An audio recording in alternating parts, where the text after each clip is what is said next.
शुरू करता हूँ अल्लाह ताली के नाम से जो बड़ा मेहरबान नहायत रहम वाला है।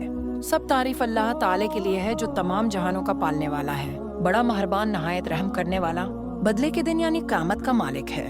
हम सिर्फ तेरी ही इबादत करते हैं और सिर्फ तुझ ही से मदद चाहते हैं। हमें सीधी और सच्ची राह दिखा, उन लोगों की राह जिन पर तूने इनाम किया, इनकी नहीं जिन पर गजब किया गया, और ना गमराहों की। सूरा फातिहा असल में तो एक दुआ है, लेकिन दुआ की इब्तिदा इस हस्ती की तारीफ से की जा रही है जिससे हम दुआ मांगना चाहते हैं। ये गोया इस अमर की तालीम है कि दुआ जब मांगो तो मुहज़्ज़ब तरीक़ा से मांगो। ये कोई तहजीब नहीं है कि मन्ना खोलते ही झट अपना मतलब पेश कर दिया।